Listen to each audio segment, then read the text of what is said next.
이 시간 함께 은혜 받으실 하나님 말씀은 마태복음 6장 9절에서 13절 말씀입니다.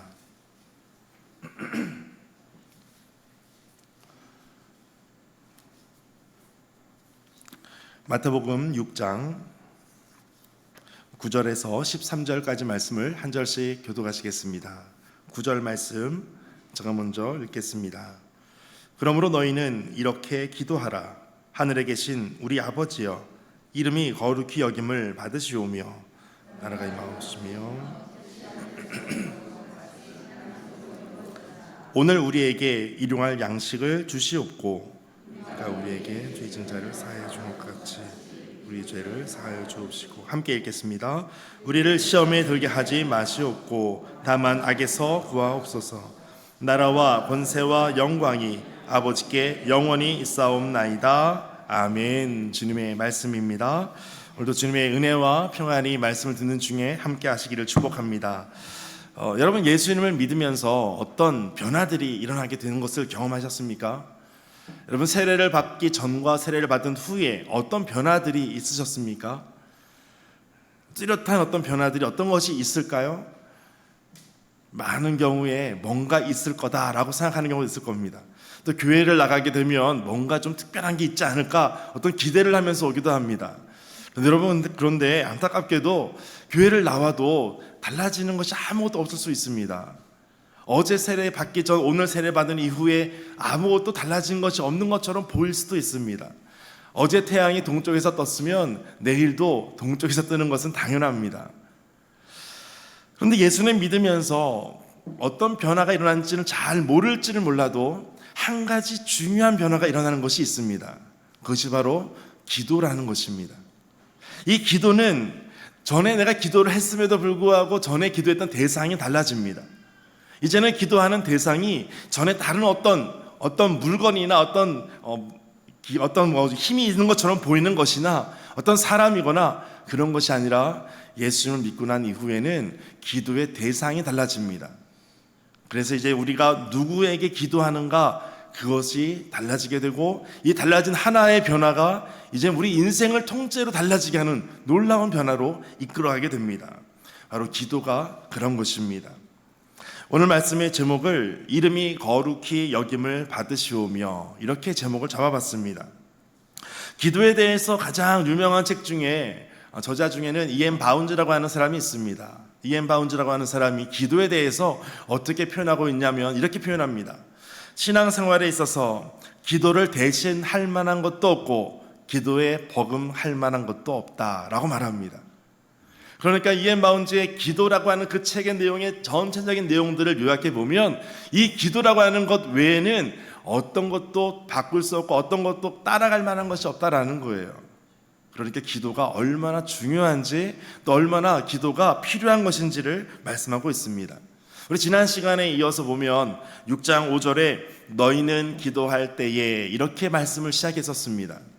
너희는 기도할 때에 두 가지를 말씀하시는데, 첫 번째는 너희는 기도할 때에 사람에게 하지 말고 하나님께 해라, 아버지께 해라 라고 말씀하고 있습니다. 두 번째는 외식하는 자를 본받지 말아라, 왜냐하면 아버지께서 갚으신다 라고 말씀하십니다.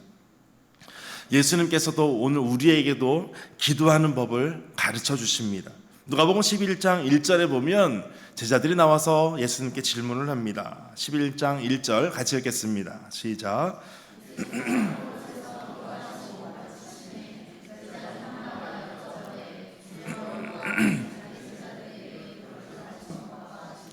우리에게도 가르쳐 주옵소서. 아멘.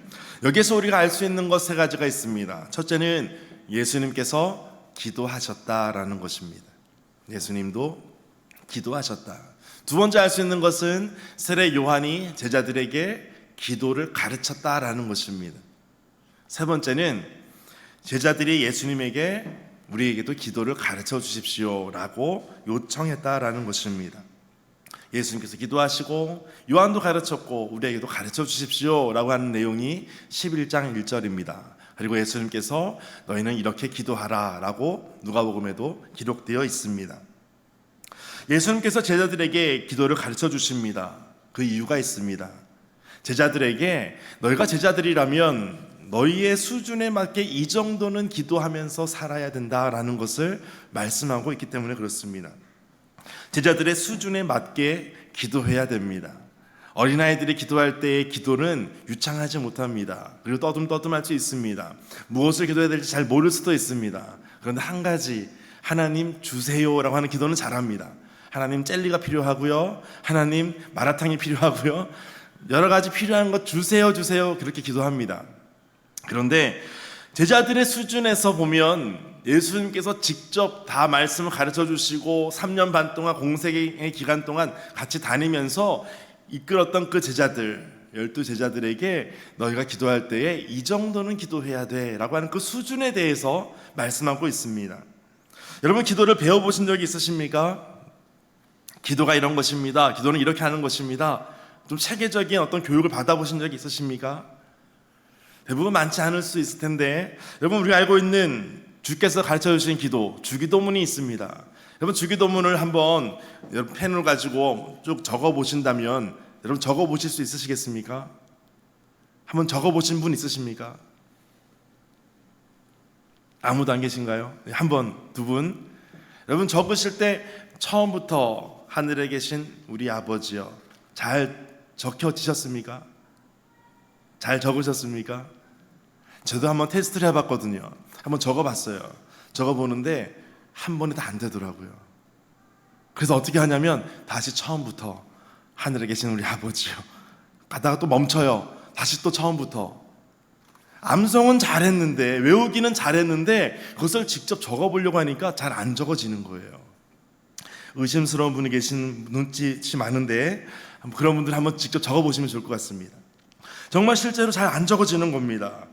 여러분, 오늘 말씀해 보니까 그러므로 너희는 이렇게 기도하라, 그러므로 라고 하는 것을 보면 이제 앞에 있는 말씀들을 요약하고 정리하고 이제 결론적으로 이렇게 말씀한다라는 것을 알 수가 있습니다. 너희는 이렇게 기도하라 라고 하는 말씀은 내 마음대로 기도하면 안 된다는 것입니다. 내 생각대로만 기도하는 것이 아니라는 것을 말씀하고 있습니다. 그러므로 너희는 이렇게 기도하라. 기도의 방법이 있다는 것이고, 기도의 어떤 원리가 있고, 기도의 어떤 원칙이 있다는 것을 이렇게 말씀하는 것입니다. 어떻게 시작합니까? 오늘 본문 9절에 보면 그러므로 너희는 이렇게 기도하라. 하늘에 계신 우리 아버지여, 이렇게 시작을 합니다. 하늘에 계신 우리 아버지여. 여러분, 이 말씀을 듣고 저는 큰 충격에 빠집니다. 여러분, 이 말씀을 듣고 큰 충격을 경험하는 분 있으십니까? 하늘에 계신 우리 아버지여, 늘 우리가 기도했다고 했던 부분이고 늘 암송했던 부분인데 이 부분이 굉장히 큰 충격에 빠뜨릴 만한 내용입니다. 왜냐하면 하나님을 어떻게 부르냐면 아버지라고 부릅니다. 세상의 어떤 종교도 신에 대해서 아버지라고 부르는 데가 없습니다. 그런데 우리는 그 위대한 신을 어떻게 부르냐면 나의 아버지, 이렇게 부르는 것입니다. 하나님을 아버지라고 부르는 사람은 예수님밖에 없습니다. 만약 다른 누군가가 그렇게 한다면 그것은 신성모독입니다. 하나님을 아버지라고 부를 수가 없습니다. 홍길동도 아니고. 하나님과 아버지를 같이 붙여서 표현하는 것이 있는데 신약 성경에 총 15번 나옵니다. 15번 하나님 아버지 이렇게 표현합니다. 몇 군데 한번 찾아볼까요? 갈라디아서 1장 1절에 보니까 사람들에게서 난 것도 아니요 사람으로 말미암은 것도 아니요 오직 예수 그리스도와 그를 죽은 자 가운데서 살리신 하나님 아버지로 말미암아 사도된 바울이 내가 사도된 것은 하나님 아버지로 말미암았다. 하나님을 아버지로 같이 붙여서 표현을 합니다. 데살로니가 후서 1장 2절에서도 하나님 아버지와 주 예수 그리스도로부터 은혜와 평강이 너에게 있을지어다. 하나님과 아버지를 같이 놓고 사용하고 있습니다.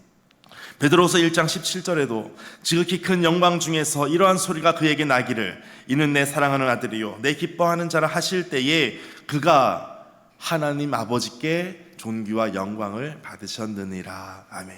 하나님과 아버지를 같이 놓고 사용하고 있습니다. 하나님을 아버지라고 하는 거예요. 지금까지 구약에서는 한 번도 있지 않았던 표현이에요. 구약에는 한 번도 하나님을 아버지라고 부르는 사람이 없어요. 그런데 신약에 와서 예수님께서 처음으로 하나님을 아버지라고 부르는 거예요. 너무나 큰 충격적인 사건입니다. 그것을 주기도문으로 기도를 가르쳐 주실 때 제일 먼저 하시는 말씀이 이거였어요. 하늘에 계신 우리 아버지요. 여러분, 주기도문을 외우고 주기도문으로 기도할 때 이 말씀은 굉장히 큰 충격에 여러분 사로잡혀서 기도하셔야 됩니다. 하나님을 아버지라고 부를 수 있다고 하는 것, 이것은 굉장히 위대하고 대단한 것입니다. 격식을 차리면서 하는 것이 아닙니다. 하나님을 하나님 아버님 이렇게 안 했습니다. 하나님 아버지라고 말하는 거예요. 너의 하나님께 이렇게 말하지 않고요, 너의 아버지께 기도하라 라는 거예요. 하나님을 아버지라고 말하는 것입니다. 그 하나님을 아버지라고 부를 때 그 아버지는 어떤 아버지인가?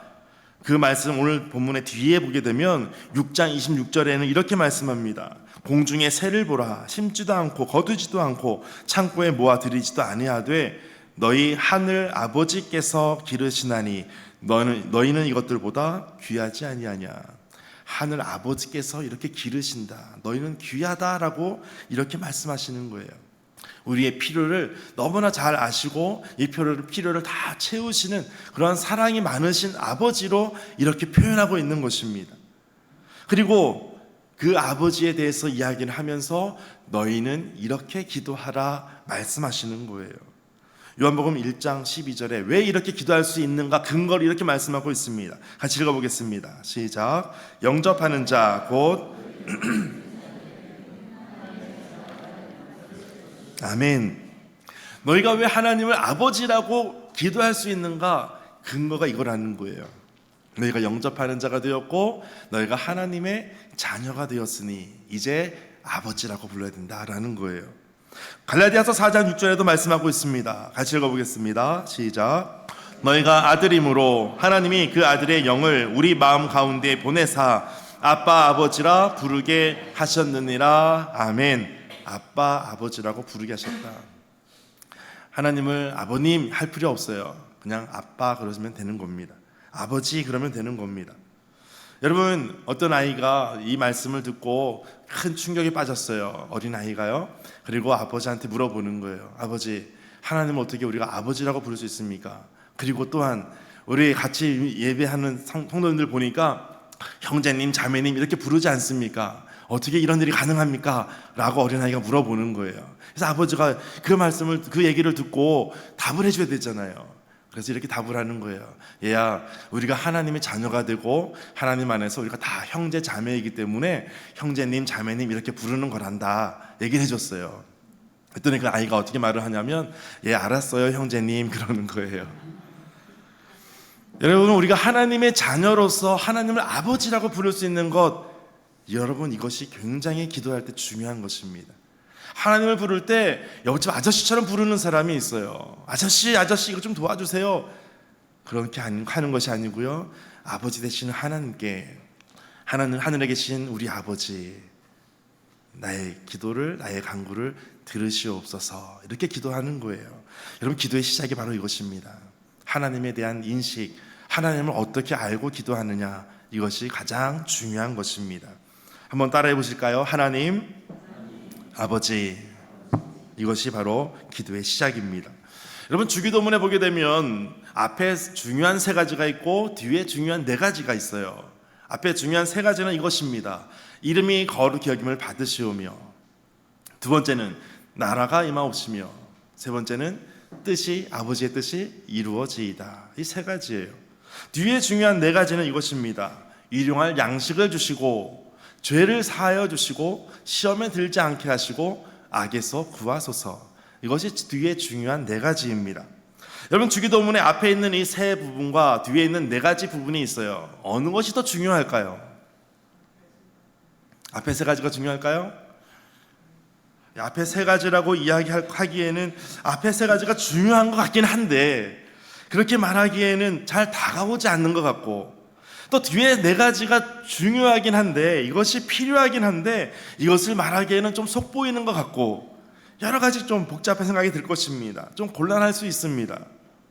그런데 뒤에 네 가지가 앞에 세 가지를 이루는 어떤 전제로서 그렇게 보는 사람도 있지만 그것 또한 아니라고 볼 수가 있습니다. 이 앞에 세 가지와 뒤에 네 가지가 각각 구분해서 보는 것이 아니라 이것을 통틀어서만 본다면 여러분 가장 중요한 것을 가장 먼저 말씀하지 않겠습니까? 그러면 1번부터 3번, 1번부터 4번이 아니라 1번부터 7번까지로 본다면 1번이 제일 먼저 소개되고 있는 거예요. 1번이 뭐겠습니까? 이름이 거룩히 여김을 받으시오며, 이름이 거룩히 여김을 받으시오며. 존 파이퍼 목사님은 이 부분에 대해서 새로운 인사이트를 얻었어요. 그래서 주기도문 할 때 전에는 이랬다는 거예요. 일용할 양식을 주셔야지 아버지 이름이 거룩히 여김을 받지 않겠습니까? 하나님의 나라가 임하셔야지 아버지 이름이 여김을 받지 않겠습니까? 내 모든 죄를 사해 주시면 그때 아버지 이름이 거룩히 여김을 받지 않겠습니까? 악에서 구해 주시면 이와 같은 일들이 되지 않겠습니까? 그렇게 기도했다는 거예요. 그렇게 인식하고 많은 사람들이 기도하고 있다라는 거예요. 그런데 존 파이퍼 목사님이 새로운 인사이트를 얻은 것이 이것입니다. 이 모든 주기도문 중에서 가장 중요한 것이 첫 번째 소개하고 있는 이름이 거룩히 여김을 받으시오며, 여기에 초점을 두고 한번 생각해 봤다는 거예요. 그러다 보니까 이것이 궁극적인 목표가 됐을 때 이름이 거룩히 여김을 받기 위해서 일용할 양식으로도 그렇게 할 수 있도록 사용해 주십시오. 죄를 사해 주시는 것으로 아버지의 이름이 거룩히 여김을 받으시옵소서. 모든 것을 가지고 다 아버지의 이름을 거룩히 여김을 받으시옵소서. 이거 가지고 나아가 보니까 그것이 괜찮다는 거예요. 이것이 이상하지 않다는 거예요. 신앙생활 하는데 이것이 괜찮다는 거예요. 거룩히 여긴다는 것이 무슨 뜻일까요? 거룩히 여긴다는 것은 그것을 신성하게 여긴다는 거예요. 우리가 거룩하신 하나님을 향해서 하나님은 거룩하십니다 라고 할 때, 그럴 때 하나님께서 거룩해지시는가? 그렇지가 않습니다. 그렇게 한다고 하나님의 이름이 거룩해집니까? 그렇지가 않습니다. 하나님은 우리가 그렇게 하든 안 하든 상관없이 하나님은 거룩하신 분이십니다. 레위기 19장에서 말씀하는 것처럼 너희는 이스라엘 온 회중에게 고하여 이르라. 너희는 거룩하라. 나 여호와 너희의 하나님이 거룩함이니라. 하나님은 거룩하신 분이세요. 하나님은 구별된 분이세요. 하나님은 신성한 분이세요. 우리가 할 수 있는 것이 무엇입니까? 하나님께서 거룩하시구나. 하나님을 생각할 때마다 하나님은 거룩한 분이시구나. 하나님을 볼 때마다 하나님은 거룩한 분이십니다. 하나님에 대해서 느낄 때마다 하나님은 거룩한 분이십니다. 그런 하나님을 경외하며 나아가는 것, 이것이 우리가 할 수밖에 없는 거예요. 우리가 하나님을 볼 때 우리가 입으로 거룩하게 하나님은 거룩하십니다 라고 선포한다고 하나님은 그때 거룩해지시는 분이 아니라는 것입니다. 그래서 입으로만 거룩하게 여긴다고 거룩해지는 분이 아니다는 것을 우리가 깨달아야 됩니다. 그러니까 하나님의 이름이 거룩히 여김을 받으시오며 라고 하는 것은 내가 그렇게 선포했다고 거룩해지는 것이 아니라 하나님께서 거룩하신 것을 나를 통하여 그렇게 나타내 보여지게 하여 주옵소서. 이것이 더 바른 인식의 기도가 되는 것입니다. 요즘 우리가 묵상하고 있는 느헤미야를 한번 보십시오. 느헤미야의 한번 삶을 어떤지 한번 보십시오. 느헤미야 5장 14절부터 18절인데요. 14절에 보면 12년 동안 총독의 녹을 먹지 아니하였다라고 말합니다. 총독의 녹은 바벨론에서부터 페르시아에서부터 받는 것이 아니었어요. 그 당시 유대에 있는 지역에 있는 유대인으로부터 이스라엘 사람들로부터 받는 세금이었어요. 그걸 가지고 먹고 살아야 돼요. 그런데 그것을 12년 동안 받지 않았다는 거예요. 15절에도 보니까 나는 하나님을 경외함으로 이같이 행하지 아니하였다. 그리고 16절 그가 했던 것이 무엇이냐면 내가 힘을 다했습니다. 나는 다른 땅을 사지 않았습니다. 내 모든 가치 있는 사람들도 모여서 함께 일을 하였습니다. 나와 함께 있는 사람들이 몇 명 있었냐면 적어도 150명 이상이 있었습니다. 내가 그 사람들을 위해서 무엇을 했는지 아십니까? 18절 말씀하고 있는 거예요. 매일 소 1마리, 살찐 양 6마리, 또 열흘에 한 번씩 각종 포도주 많은 것을 갖추고 많은 닭을 또 준비했습니다. 이것을 다 준비해서 그 많은 가치 있는 사람들을 내가 먹였습니다. 그런데 비록 이렇게 하였을지라도 내가 총독의 녹을 요구하지 않았습니다. 이유는 이 백성의 부역이 중함이었더라. 백성들이 성벽 재건하는데 그 힘든 일을 하고 있는 중에 그것을 보니까 이 사람들이 먹고 사는 것 자체가 힘든 사람이에요. 그 사람들에게 부역까지 하고 있는데 또 세금까지 걷어들이는 것은 나는 못하겠습니다. 그렇게 하는 이유가 바로 15절 한마디였어요. 내가 이렇게 삶을 사는 이유는 이것이었습니다. 나는 하나님을 경외함으로 이같이 행하지 아니하고, 나는 하나님을 경외했기 때문에 하나님을 경외하는 자로서 나는 이렇게는 못하겠습니다 라고 말하는 거예요. 하나님에 대한 거룩을, 하나님을 믿는 것을 이렇게 보여주는 거예요. 그 이유가 나는 하나님을 경외하는 자입니다 라는 거예요. 내가 주님의 이름을 어떻게 명예롭게 할 건지, 내가 주님의 이름을 어떻게 소중하게 여기는지, 내가 주님의 이름을 어떻게 값지게 여기는지, 내가 주님의 이름을 어떻게 귀하게 여기는지, 이거 삶을 통해서 보여주는 거예요. 그때 많은 사람들이 알게 될 거예요. 아, 이 사람은 하나님의 이름을 소중하게 여기는구나, 하나님의 이름을 값지게 여기는구나, 하나님의 이름을 망정되어 일컫지 않는구나 라는 것을 알게 되는 거예요. 여러분, 누가 여러분의 부모님을 욕하면 여러분 어떻게 하시겠습니까? 가만히 있을 수 있습니까? 그렇지 못하겠죠. 하나님의 이름이 바로 그런 것입니다. 하나님의 이름을 거룩하게 여긴다는 것은 내 삶을 통해서 무엇인가 보여지는 액션이 있는 거예요. 보여지는 어떤 행동이 있는 거예요. 하나님을 아는 것은, 하나님은 거룩한 분이십니다 라고 하는 것은 사탄도 알고 있다라고 말씀하고 있어요. 마가복음 1장 24절, 누가복음 4장 34절이 똑같은 말씀인데 이렇게 말씀하고 있어요.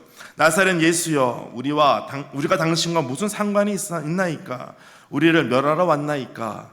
나는 당신이 누구인 줄 아오니 하나님의 거룩한 자니이다. 사탄이 이렇게 말하고 있는 거예요. 사탄도 하나님이 누군지 알고 있어요. 당신은 하나님의 거룩한 자입니다. 예수님께서 시험 받으신 장면이 있습니다. 사탄에게 시험을 받습니다. 이것을 마태복음 3장, 마가복음 1장, 누가복음 3장에 기록되어 있어요. 그런데 예수님께서 시험 당하시는 그 내용 하나하나를 보게 되면 사탄이 와서 시험할 때 하늘에서 뛰어내려봐라, 높은 곳에 뛰어내려봐라, 돌을 떡덩이로 만들어봐라, 나에게 경배해보라, 이런 시험을 할 때 그 전제가 있어요. 성경에는 나와 있지 않지만 사탄이 전제로 하는 것이 무엇이냐면, 당신이 하나님의 아들인 것을 내가 알고 있어. 그런데 이 돌을 떡덩이로 한번 만들어 보시오 라고 하는 거예요. 예수님께서 하나님의 아들인 것 사탄이 모르지 않아요. 다 알고 있어요. 그런데 이 돌을 떡으로 한번 만들어 보시오, 그 말에 예수님께서 반응하는지를 보는 거예요. 산 꼭대기에서 떨어질 때 천사가 나타나서 다 지켜준다고 하면서 그 전제가 있어요. 당신이 하나님의 아들인 것을 내가 알고 있는데 과로해요. 그리고 높은 곳에서 한번 떨어져 보라는 거예요. 천사가 지켜주나 안 지켜주나 보라는 거예요.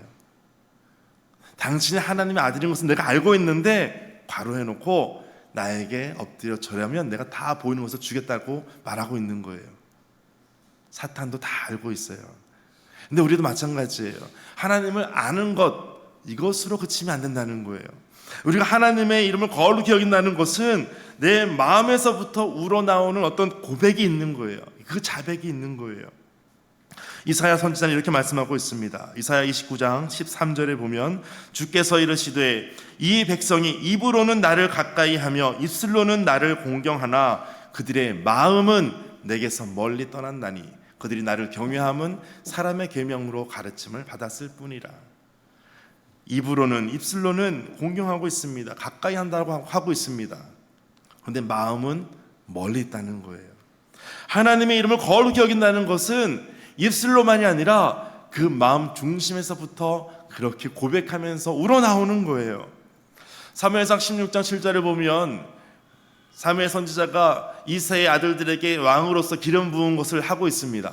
첫째 아들이 왔을 때, 둘째 아들이 왔을 때 볼 때마다 정말 왕의 어떤 모습이 보였었어요. 그런데 하나님께서 말씀하시는 거예요.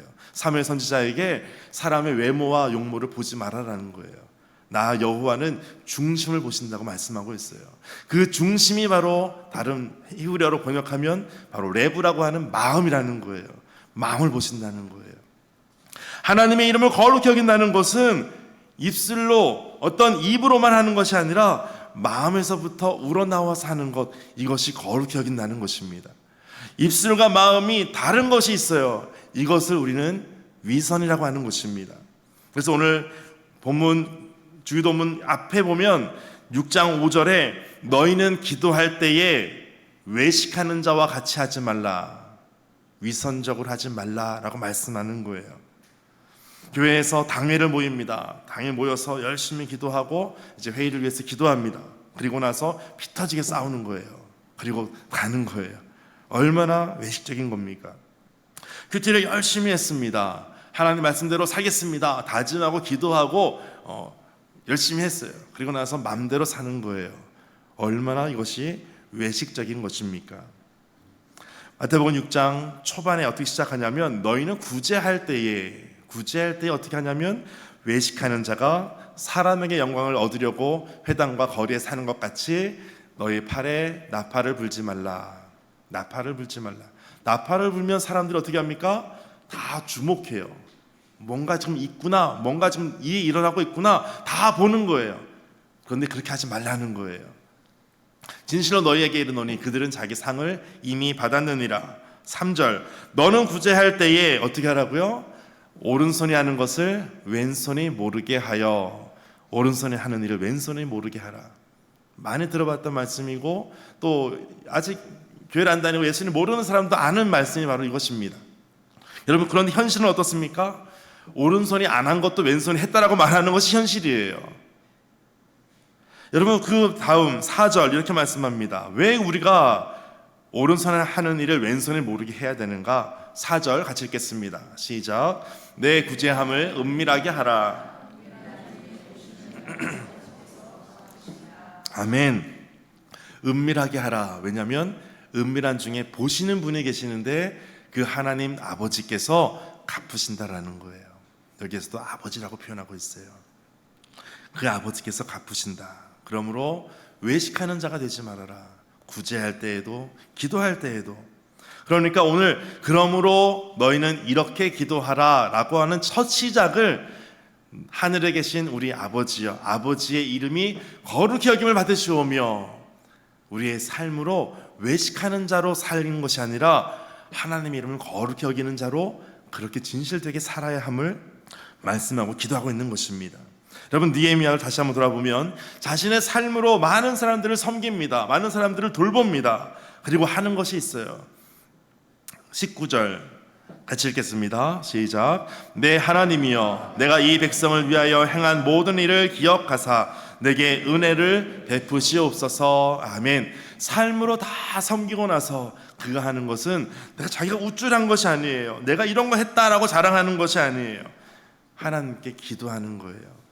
모든 섬김 이후에 하나님께 나아가는 거예요. 그것이 기도하는 인생입니다. 기도하는 삶입니다. 하나님께 가지고 나아가는 거예요.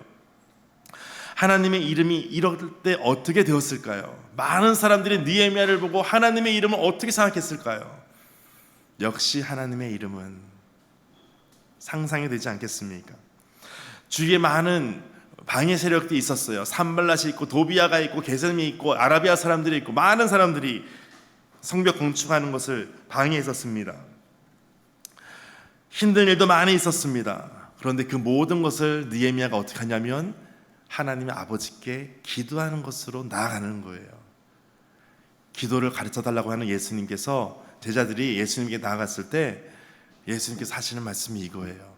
너희의 모든 삶으로 있는 그 중에 외식하는 자처럼 하지 말고 아버지의 이름이 거룩히 여김을 받도록 그렇게 하라라는 것을 말씀해 주시는 거예요.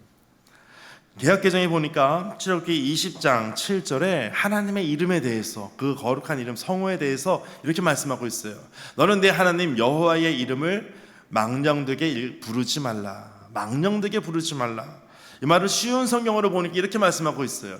하나님의 이름을 함부로 부르지 말아라. 이것을 한글 킹 제임스 버전에는 이렇게 말씀합니다. 하나님의 이름을 헛되이 사용하지 말아라 라고 말씀하고 있어요. 여러분, 하나님의 이름이 기도하는 여러분의 삶 가운데 어떻게 보여지겠습니까? 하나님의 이름이 거룩히 여김을 받으시옵소서. 내가 그렇게 했다라고 하는 것이 아니라 내 삶을 통해서 그렇게 보여지는 것입니다. 내 삶을 그렇게 하나님께 드리는 거예요. 그러므로 로마서 12장 1절 2절 이렇게 말씀하고 있죠. 그러므로 형제들아 내가 하나님의 모든 자비하심으로 너희를 권하노니 너희 몸을 하나님이 기뻐하시는 거룩한 산 제물로 드리라. 이는 너희가 드릴 영적 예배니라. 영적 예배라고 하는 것을 다르게 표현하는 것을 보니까 합당한 예배다라고 말씀하고 있어요. 2절 같이 읽겠습니다. 너희는 이 세대를 본받지 말고 오직 마음을 새롭게 함으로 변화를 받아 하나님의 선하시고 기뻐하시고 온전하신 뜻이 무엇인지 분별하도록 하라. 아멘. 이 세대를 본받지 말아라. 세대가 간다고 또 많은 사람들이 그렇게 하고 있다고 그것이 잘못된 것이 합리화되지 않습니다. 우리는 세대를 본받는 사람이 아니라 세대를 이끌어가는 사람들입니다. 문화를 따라가는 사람이 아니라 문화를 만들어가는 사람입니다. 여러분, 우리는 트렌드를 따라가기보다 트렌드를 만들어가야 됩니다. 더욱더 주님의 말씀을 붙잡고 하나님의 뜻이 무엇인지를 분별하는 것, 그 뜻을 따라가는 거예요. 왜요? 하나님의 이름이 거룩히 여김을 받으셔야 되기 때문에 그렇습니다. 그래서 우리가 기도하는 것이고 주님께 기도를 배우는 것입니다. 여러분, 기도할 때마다 우리가 이 세상 가운데 하나님의 이름이 거룩히 여김을 받으시옵소서. 나의 삶을 통해서 내 모든 인생을 통해서 오직 하나님의 이름만 거룩하게 되게 하여 주옵소서. 이것을 기도하는 것입니다. 그 뒤에 따라오는 것이 있어요. 하나님의 복이 있습니다. 우리 다음 주에 더 이어서 말씀을 또 듣도록 하겠습니다.